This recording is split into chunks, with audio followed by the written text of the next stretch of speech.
Welcome to episode 6 of Saying Something Sober, the podcast where I decide the topic and it could be literally anything. Today's topic, All of Us Strangers, directed by Andrew Haigh. Before we get started, I obviously use this podcast to be completely open and honest and completely vulnerable because I think it's important for people to see the real experience, the real journey. I have had probably the worst week that I've had since I started recovery, since I started my journey. It has been the hardest week by far, mostly just due to a lot of stress. And I would love to say it hasn't set me back, but it has. Completely openly and honestly, it has set me back. I'm resetting, I'm recalibrating to take on next week. So I'm using this weekend to kind of recenter myself, reinvigorate myself, which is why I am recording this podcast. It's why I've cleaned my room within an inch of its life, because those are the things that I know will allow me to feel productive and feel positive and feel like I'm coming into myself again. I had allowed the pessimism and anxieties that I am so familiar with to creep in because of the stress, because of things going on at work. And it had gotten me into a place where I was coming home from work and I was just getting into bed and going on my phone. I didn't eat. I just would get into bed and wallow. And that's not a bad thing. I'm not saying that people should feel guilty for doing that. And I don't feel guilty. It was how I was feeling at the moment. But now that I am not there, I am going to try and fill my time and my space and my mind with things that I know will set me up to have a better week next week. Like I said, I am resetting to take on next week with a fresh everything. So with that said, on to All of Us Strangers, directed by Andrew Haigh, starring Andrew Scott and Paul Mescal. So this film came out this year. It has a runtime of just under 2 hours, so 1 hour and 45 minutes. And the kind of top line IMDb bio is, a screenwriter drawn back to his childhood home enters into a fledgling relationship with a mysterious neighbour, as he then discovers his parents appear to be living just as they were on the day they died 30 years before. So the film is about love and grief and death and, importantly, loneliness. It's a gay film. The main relationship in it is between Andrew Scott and Paul Mescal. So it's a gay relationship, which we love to see. The director, Andrew Haigh, he is known for writing and producing HBO's Looking. He's actually a gay man himself, so a gay director directing what is a kind of very methodical exploration of grief, death, and loneliness. In it, Andrew Scott, Fleabag is what I know him from, as the hot priest, but also as Moriarty in BBC's Sherlock. He's obviously a gay man himself. And then Paul Mescal is in it as well, who starred in After Sun last year, and I think he kind of burst into fame from Normal People. I have seen After Sun, I haven't seen Normal People. I've seen Fleabag, but I haven't seen Sherlock. However, the film is obviously a gay relationship. Andrew Scott himself is gay, the director's gay. Paul Mescal, undetermined. I think he's had straight relationships publicly. That doesn't mean he's not bisexual. But it does open an interesting discussion about whether non-gay actors should be playing gay characters. Now, I've seen the film, I saw it last week. From seeing it, what I can say is I think Paul Mescal does a good job. So, in my opinion, Paul Mescal specifically in this film, I think it's fine. I think it comes across as authentic. It doesn't feel like he's putting on a gay voice or it doesn't feel like he's playing a caricature of a gay man, which sometimes it does. Cough, cough, Prom, starring James Corden. So, like I said, I saw the film last week in cinema, in a lovely Curzon cinema. In terms of my review of the film, spoiler free, 4 out of 5 stars. I think it was a very almost scientific in its approach to exploring the themes. It kind of lay everything out on the table and was very openly giving us an exploration of grief, loneliness, and all of those themes. It kind of didn't shy away from being what it wanted to be, which was that exploration. It was just very scientific, I guess, methodical. I wrote a letterboxed review on the film. I gave it 4 out of 5 stars, like I said, and I wrote a beautifully methodic and almost scientific exploration of death, grief, and loneliness. It lays everything out on the table very plainly. The queer perspective of this film is what makes it stand out. This new wave of queer exploration is so refreshing and interesting. With uniquely and specifically queer revelations, it does well to feel authentically queer. The supernatural element of this film juxtaposes how ornately crafted it is. And then I quote the film, and I will get into this later, but I'll quote it now. Paul Mescal says to Andrew Scott, "You look terrified," and Andrew Scott replies, "I am." Now, I stand by that review. I still hold that opinion. I wrote it right after seeing it, but I still hold that opinion. And it's a good film. I enjoyed it. It didn't make me cry. It was definitely sad, and there were points where I was on the verge of tears, but I actually didn't cry throughout the film. And I think that's probably just due to how methodical and scientific it was about exploring these themes. It kind of didn't necessarily want you to cry, I guess. We all knew what was coming. We all knew what it was exploring. And so the whole film had that kind of heavy weight to it, that gravity. And so the moments that would have made you cry in a normal film, they didn't necessarily have that impact because the whole film has this kind of undertone of just weight. So, yeah, a good film. I would recommend people go see it. I would definitely recommend you go see it if you're gay. I think this wave of films that we're seeing of queer explorations of things that have been in film and explored in film to death from other perspectives. But queer perspectives on this film are very unique, especially the theme of loneliness is one that I will probably talk about quite a bit. It's very integral and central in this film, but I also think the queer perspective on loneliness is one that is especially unique. I think queer people are very well acquainted with that feeling. So I've given my spoiler-free review, and so from this point forward, I am going to once again submit spoiler alert. If you have not seen the film, from this point onwards, I will talk about the film in depth, which will include events of the film, revelations, secrets. So if you want to watch the film or you haven't seen the film, stop listening now. You've been warned. So Wikipedia describes this film as a British romantic fantasy, and it's based on the 1987 novel Strangers by Taiki Yamada, and it's the second featuring adaptation of the novel, which I actually didn't know.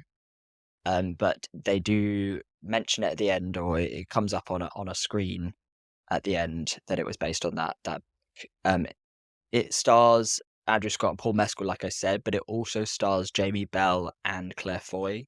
So Claire Foy is from The Crown, and Jamie Bell was in Billy Elliot. but he also starred in Tintin in The Adventures of Tintin, the film.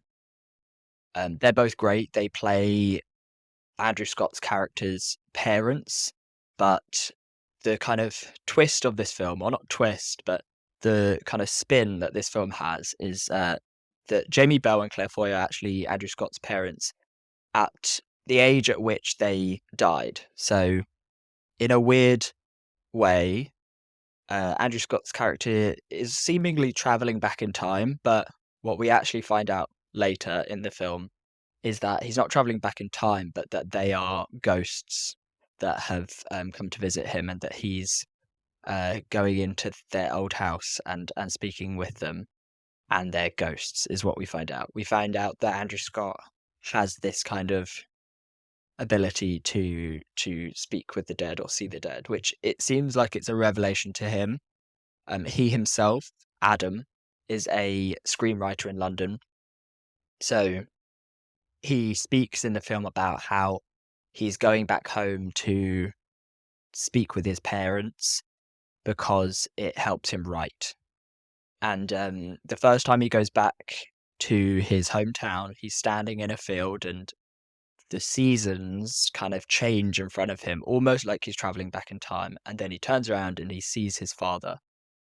There's no kind of like explanation as to what that means or why, but I think at least what I take from it is that he is in a place in his life where he's probably mid-30s and he has all of this trauma and baggage from his parents' untimely death when he was 12 or so. And they died in a car accident on Christmas. And he has all of this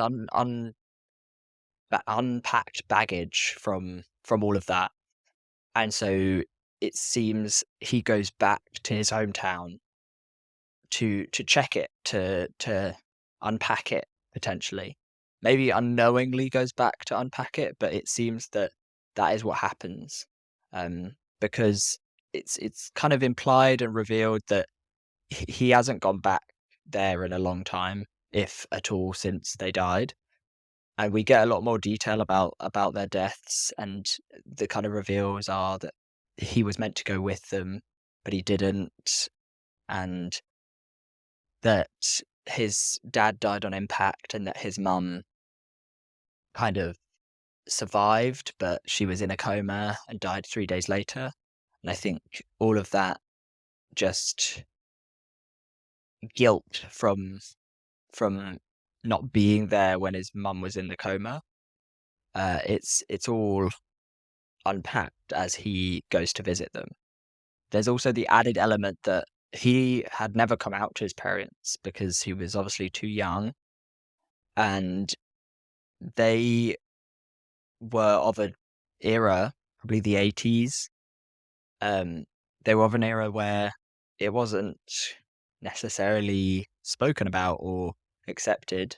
There was obviously the AIDS crisis at the time. And so in the film, we kind of witness him coming out to his parents. And this is a really pivotal moment in the film. And there is a really important part of it where he comes out to his mum first in a way where you can tell that he feels he has to, because he's kind of in this conversation where they're talking about a wife, and she doesn't respond wholly negatively, but it's definitely not positive. She has kind of questions and concerns, and she doesn't drink her tea, or she pours it out down the sink, and it's obviously implied that she did so because talking about this topic made her feel sick or uneased her stomach. And so he leaves and he goes home, and there's this dark cloud over his relationship now with his mother. But the next time he goes back, she's not in, and it's just him and his father. And he says something that's really key, which is you need to give her time to unlearn all of the narratives that she's created in her head. And I think all queer people will probably understand that. Potentially even more so if they spent a while in the closet. Because at least from my experience, after I came out, I kind of found out about these details that I wasn't privy to at the time that display there being a process for my parents, especially for my mum at least. Not necessarily one where she went from really, really bad to positive, but there was definitely a process of unlearning or of letting go of these stories about who I was going to be, about this husband who had kids and a lovely wife. You know, she wasn't going to have a daughter-in-law, at least not through me. And the life that she'd envisioned for me, which no better than what I was going to have now that I had come out, but just that life that she had envisioned for me wasn't going to be real. And in all honesty, it probably was never going to be real. But this fantasy that she could lead her to believe lead herself to believe if I was straight could exist if I was straight, but I'm not. And so it had to be checked at the door. And that's what we witness in the film. His mum comes back after that scene very positive, and it's kind of not spoken about again in that way. You know, she's supportive about his relationship with Paul Mescal's character, Harry. And she asks questions, and there's, you know, slight awkward moments, but she's learning. And it feels very authentic to the queer experience, which is why I think it's important that Andrew Scott is gay himself and also the director is gay himself. As the protagonist, I think it's very important that the actor can display the experiences accurately. If they were going to cast a straight actor, I think there would have needed to be consultation. Another important scene that happens to do with this topic is in the scene I've mentioned between him and his dad, where the dad speaks about how he needs to give his mum time. It also leads on to a conversation about how Andrew Scott's character would get bullied at school and he would come home and he would cry in his room. And the dad kind of reveals that there were many nights where he had heard him crying. Andrew Scott's character asks him why you didn't come in if you heard me crying. And his dad says something very honest, which is a lot along the lines of, if he had come in, then he would have to acknowledge what his son was or what his son was going through. And he couldn't do that because deep down he knew that if they had been at school together, he would have been the bully.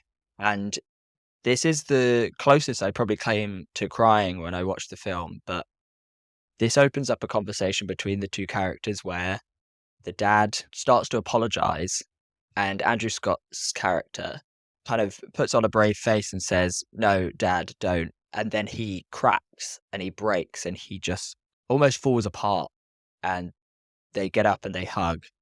And obviously, all in all, that is a very positive and cathartic emotional release kind of moment. And it feels very emotional. And I think for me, that scene, as opposed to kind of the scenes with the mum and the coming out with the mum, that scene is a portrayal of something that queer people want, or a lot of queer people want, but majority don't receive. I think it's really difficult to get that level of honesty and openness from anyone. And obviously in the film, the parents are aware that they have passed. They are aware that their son is coming to them as an adult and that they've not been there. And so almost the dad has nothing to lose. But in reality, for the most of us, they at least people perceive that they do have something to lose by being dishonest. And so at least in my experience, people are rarely that upfront. Obviously, the emotional release that Andrew Scott experiences, where he says, no, Dad, don't. And then his voice cracks and he puts his face in his hands and he breaks down. That is something I'm sure everyone's experienced, but it's specifically something I've experienced a lot recently in a positive way. To me, this scene is a positive scene. I used to be quite afraid of emotion, or I mean, still am, but I used to be more afraid of emotion.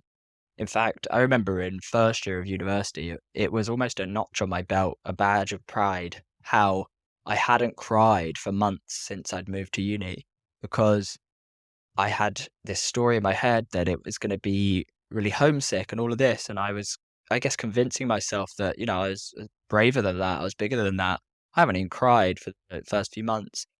And when I did cry for the first time, probably about 4 months after moving away from home, it was so intense. It was such an overload of emotion because I'd been bottling it up. But the kind of emotional releases that I've had recently in the past 8 months, pretty much, have been wholly quite positive and very cathartic. And I think I spoke briefly about this in a previous episode, but I that's the reason I go back to my group because the times where I've had the most emotional moments there are the times that feel the best. I spoke about something I was going through around the end of August in a way that I was feeling guilty about how I was feeling because I was making a situation about me and when it wasn't about me, but my feelings were still real, they were still valid, I was still feeling them. And I broke, and it was a very emotional moment where the release of it was cathartic. It needed to happen. And I think that's what we're witnessing in this scene. I've spoken a lot about the theme of grief.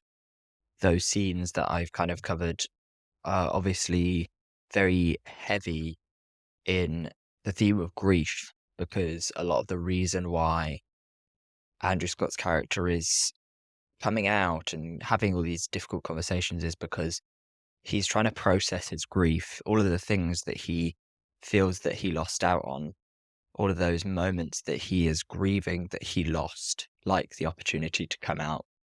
They are what he's using those moments to relive, to get to live, not in relive.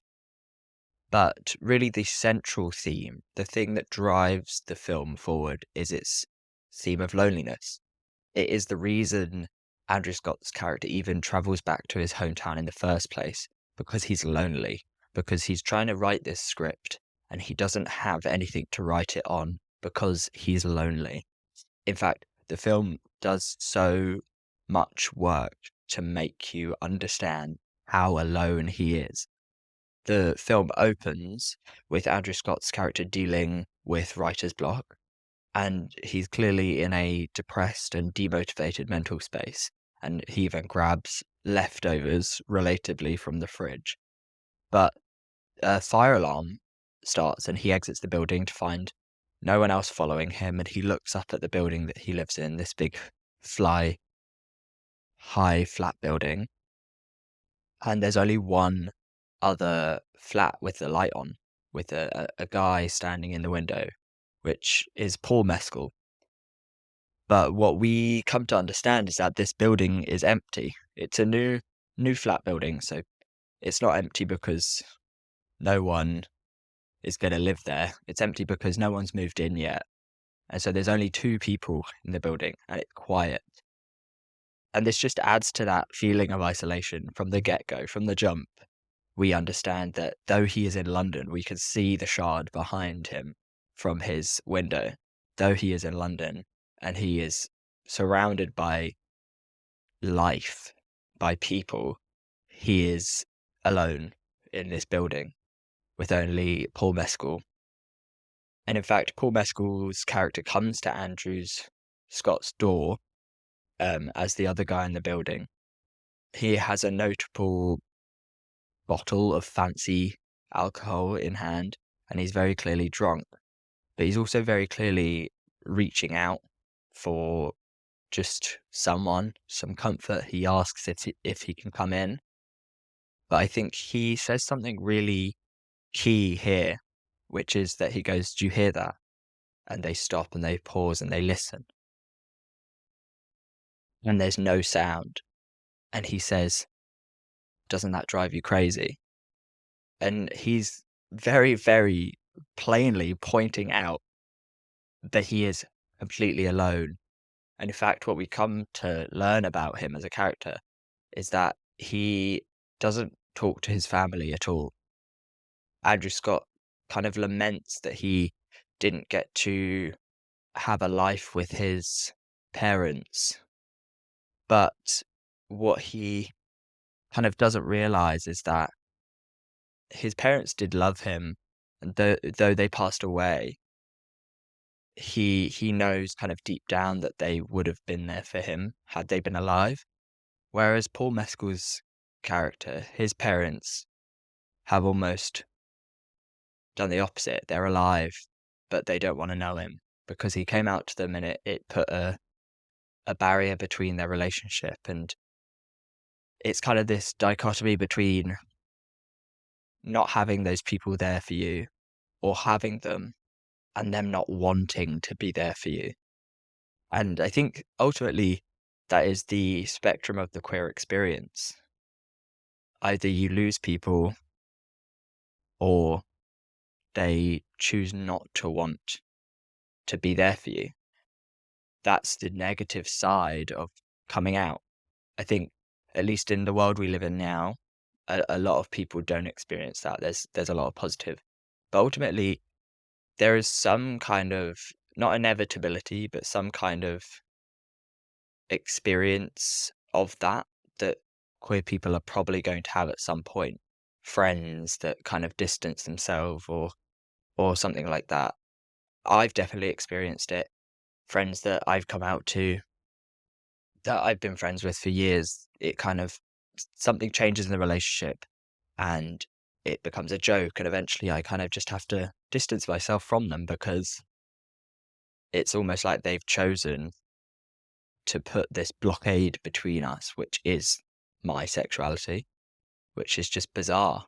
But the central theme of loneliness is really key to the film, and it's a queer perspective of that feeling of loneliness, which I think is very uniquely and kind of undescribably queer, because the experience of loneliness as a queer person is kind of underpinned not only by our belief that we aren't worthy or our belief that we are of less value, but it's also underpinned by our experience that informs that.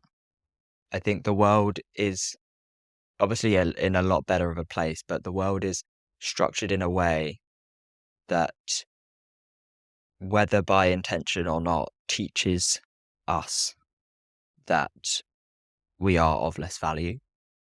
And it is kind of why the films like this are really important. I mentioned earlier how there's this kind of wave of films lately that take things that have been explored in film for years, things that are kind of commonplace in film, but from a perspective that is new. So queer, whether it's queer or, there's lots of films with kind of a perspective of disability recently. Moonlight is a great one.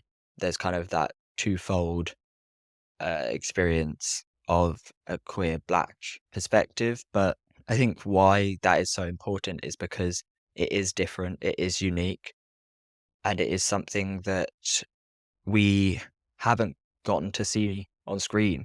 And that does play into our belief or our teaching that we aren't worth as much. And it's why I put effort into seeing queer films, because to unlearn those kind of things, I have to fill my mind with stories and films that teach me otherwise. I think about it like I grew up watching hours and hours of films that explored loneliness, that explored grief, that explored all of this stuff from a straight perspective, from things that I relate to on a base value, but that don't have that unique spin that I can really feel understands me. And I think All of Us Strangers does really well to do that. You watch it and as a queer person and you feel like it understands exactly what it feels like, or it represents exactly what it feels like quite well. But the way I see it is by watching all of these queer films, I'm replacing all of that pre-learned media with stuff that is more relevant to me. Doesn't mean that that media is bad or wrong, but it means that it's teaching me the wrong thing, or that it's filling my mind with stories that aren't relevant to me and my experience. And that's not to say watch things that are only relevant to you, because you shouldn't live in an echo chamber. But when you're on a journey of unlearning and in a process of trying to be more authentic and be a better person, then experience and stories are really important. And the only way to get experience without experiencing it is to experience it secondhand, which is through films, which is through friends, it's through stories. And that's why I think a film like this is quite important. In the film, there is obviously sex scenes that are quite explicit, and it's something that I kind of realized almost makes me uncomfortable. I sit in the theater and I have this subconscious fear that people are going to think that I'm enjoying it too much, if if you know what I mean. Without being explicit, I worry that people are going to look at me and kind of think to themselves, "Oh, look, he's loving this," which is so ridiculous. But it's this internal homophobia, I guess. And again, it harks back to why I need to watch these films, because I'm so unused to seeing gay sex on screen so explicitly and so intimately and romantically that it makes me uncomfortable. In the film, the scene is very, very passionate in a way that is so desirable, but it's not what we're typically taught about gay sex. It's beautiful, it's romantic, it's passionate, it's slow. It's not sleazy or dirty or anything like that. And I think that is kind of incongruent to my held image of what gay sex is, which I have learned from media. And I need to replace all of that with new stuff that is more accurate and relevant. So the film is rated 15. When I started watching the film in the theatre, it said rated 15 for sex scenes, drug misuse, and something else.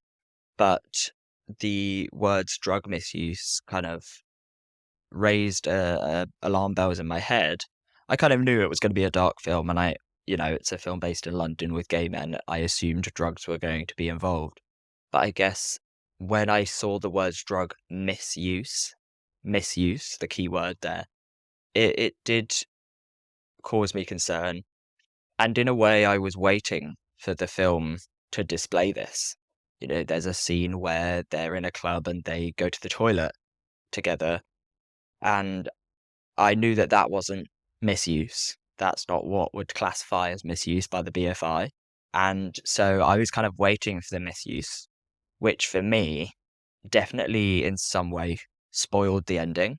I was aware that probably one of the characters was going to overdose, and I didn't know how they were going to present it or what we were going to see or how it was going to come to light, but I knew that it was probably coming, and that made me really nervous.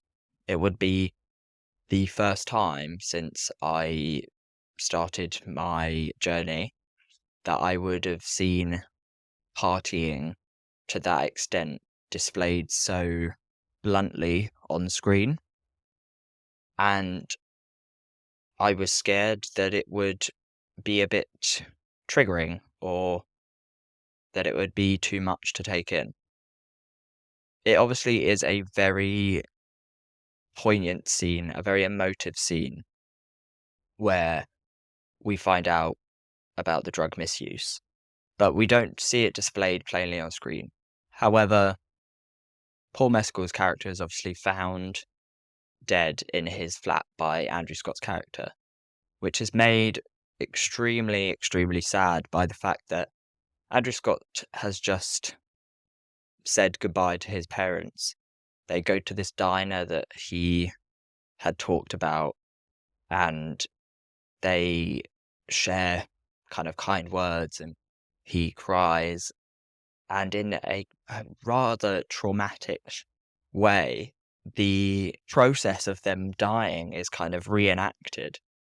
You know, the dad goes quiet and then he's gone, which symbolizes how when the car crashed on impact, the dad was killed. And then the mum says, "I can't see. Why can't I see? Are you there?" Which is symbolizing the fact that she, in the car crash, went through the windshield and she lost her eyes. In fact, earlier in the film, he talks about how, as a child, he went to go look for the eyes because he didn't want someone else to find them. He didn't want someone else to have a piece of his mum. And she can't see him, and she stays alive in a way for a little bit longer than the dad, and then she's gone too. But in that scene, both the parents kind of say that he needs to be serious about this relationship with Paul Mescal's character, and he agrees, and he says he will, which is a great kind of character arc because throughout the film he's been quite guarded with Paul Mescal's character. He's been very hesitant to get into a relationship because it's his first one. He's, mid-30s, late 30s, and he hasn't allowed himself his whole life to love, probably because of his grief. He went back in time in a way, or went back to see his ghosts of his parents to overcome that grief, to say the things that he never got to say, to come out to them, because he had been holding himself back his whole life because he hadn't had that chance. But now that he had, he was willing to kind of open himself up to love. And then he goes back to the building. He can't find Paul Mescal's character, so he goes to his flat and finds him dead on his bed. The drug misuse is implied because there's plates and whatnot, paraphernalia around the flat.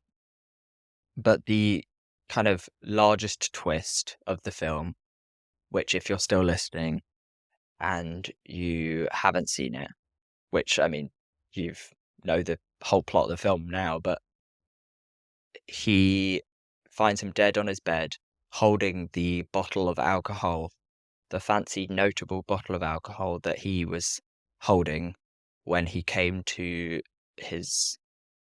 visit Andrew Scott's flat that first night. So it's implying here that he actually passed away from drink and drugs that first night, and that this whole time that they've been falling in love, he's actually been dead. He's been a ghost. And Paul Mescal's character then appears, and it's at this point that his character kind of has the revelation that he's dead. This revelation that he is dead actually comes to us too, and explains a lot of the kind of twistier experiences that Andrew Scott has been having, the kind of ghostly, more erratic, unexplainable experiences that he's been having start to make sense because we understand that Paul Mescal's character isn't actually there. So in the club, for example, he obviously does the drugs in the toilet and he's getting drunk and he's having fun and he's dancing with guys that aren't Paul Mescal. And then he can't find Paul Mescal and he's looking across the bar and he thinks he sees him. And then he is lost and he turns around and he looks in the mirror, and Paul Mescal's character is kind of appearing behind him in what looks like a ghostly way, and it doesn't really make sense. And then he wakes up, and we find out that apparently Paul Mescal's character had to take him home because he was crying out for his parents. Obviously, that is not really what happened. When we learn that Paul Mescal's character is dead, we learn that that experience in the club, or like on the train when he's looking at his reflection, the reason that he was appearing like a ghost behind him is because he was a ghost. He wasn't there. And likely Andrew Scott's character was screaming out for his parents and took himself home. Like I said about loneliness, the film is so blunt and plain about the fact that loneliness is the underpinning theme. And I guess the conclusion is that if we take Paul Mescal's character and Andrew Scott's character as two, and earlier I said their experiences kind of sit on the spectrum from having your people there to having them there, but them choosing to not be there for you.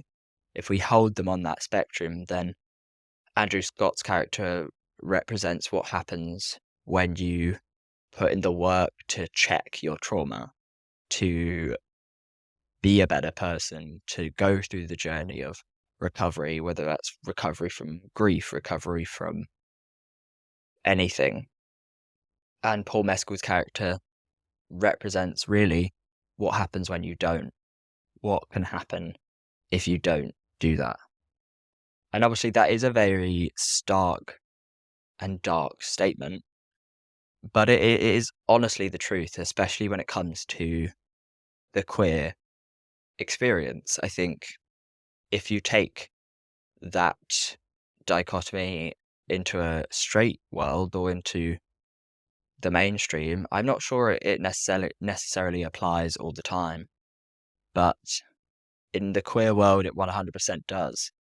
You know, higher rates of suicide are caused by people not feeling worthy and not having the tools or the support or the know-how to check that. I think people believe that they're not worthy, but that is on a base level just not true. Everyone is worthy of whatever. No one is of less value than anyone else.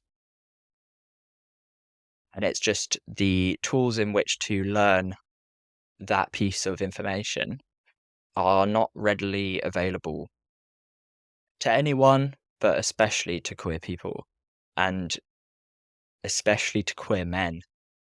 Well, queer men are harder to get through, is my experience. But in the film, obviously these two characters are kind of two sides of the same coin.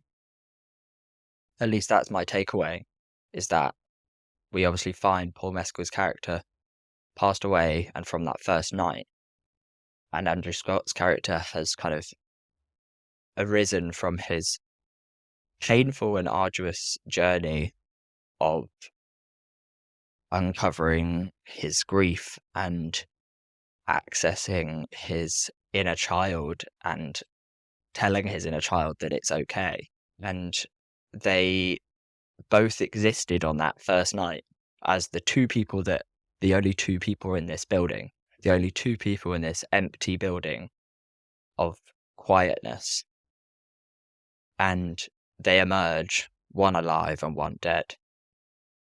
And I think it's a very poignant point, and from a director who is gay, I can't help but think it is very obviously a comment on the dangers of the gay world and the dangers of trauma, especially trauma to do with gay experiences. At the beginning of this episode, I quoted my Letterboxd review, and I quoted in that review from the film. There are so many quotes in this film that I thought were really, really beautiful and really poignant. And I've spoken a bit about a few, And in a previous episode on poetry, I spoke about how I think the way scripts are written and the way even songs are written sometimes have this flow or this impact that is, in my opinion, poetry. And in the film, the quote that I quoted in my Letterboxd review is Paul Mescal's character is lying in bed with Andrew Scott's character, and Andrew Scott awakes from a nightmare, and he is crying and he's just terrified. And Paul Mescal asks him, "You look terrified." And he just plainly answers, "I am," with a shaking voice. There's something about that I think is just very impactful, the honesty and the bluntness. And it's a question I think maybe if we asked ourselves more, we might find that the answer is the same as Andrew Scott's. I am. This has been Saying Something Sober, keeping me sober 229 days as of recording episode 6.